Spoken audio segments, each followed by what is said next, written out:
लेखक यशपाल को नवाब साहब के किन हाव भावों से महसूस हुआ कि वे उनसे बातचीत करने के लिए तनिक भी उत्सुक नहीं है। प्रश्न को ध्यान से समझोगे तो आंसर आधे से ज्यादा उसी में छिपा है। क्या बोल रहा है प्रश्न? यदि याद रखना है और जीवन भर याद करके दिमाग में रखना है तो बातों को समझो। प्रश्न को यदि जो बच्चा समझ लेता है ना, वो आंसर खुद बना के भी लिख सकता है। लेखक यशपाल जी यहाँ पर कह रहे हैं कि नवाब साहब के कौन कौन से हाव भाव देखे, उन्होंने कौन कौन सी उन हाव भावों से महसूस किया कि वो बातचीत करना नहीं चाहते उनसे।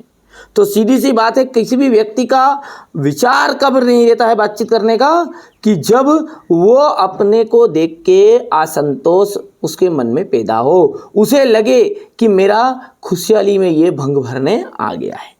यानी अपन किसी के घर जाते हैं, द्वार पे जाते हैं, वो अच्छे से बैठा था घर के द्वार पर, और जैसे ही अपन उसके द्वार के नज़दीक जाते हैं वो मुंह फेर लेता है या फिर घर में अंदर चला जाता है, तो वहीं पे समझ जाइए कि वो अपने को घर बुलाना नहीं चाहता।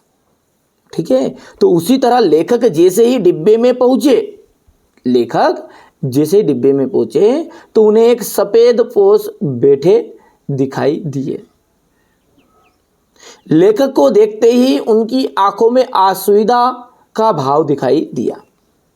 जैसे लेखक उनके पास पहुंचे डिब्बे में अंदर, तो उनके चेहरे पर क्या हुआ, उनकी आंखों में असुविधा तथा असंतोष का भाव देखने को मिला।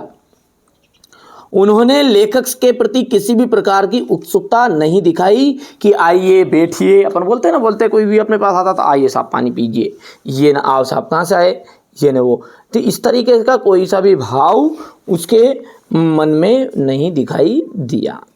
ठीक है, क्या बोला है यहाँ पर कि लेखक जैसे ही डिब्बे में पहुंचे तो उन्हें एक सफ़ेद पोष बैठे दिखाई दिए। लेखक को देखते ही उनकी आंखों में असुविधा तथा असंतोष का भाव दिखाई दिया। उन्होंने लेखक के प्रति किसी भी प्रकार की उत्सुकता नहीं दिखाई।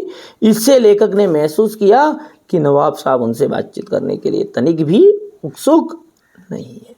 तो ये था आपका क्लास 10th की हिंदी का NCERT जो हिंदी है उसका एक महत्वपूर्ण प्रश्न। जितने भी महत्वपूर्ण प्रश्न है सभी को मैं कवर करा रहा हूँ सीरियल बाय सीरियल। आप तो अच्छे से तैयारी करो, मेरी जवाबदारी है आपको हिंदी में टॉपर बनाने की। साइंस में भी, सोशल साइंस चाहे मैथ्स हो, सब कुछ मैं आपको बताऊँगा, आपको केवल अच्छे से पढ़ाई करनी।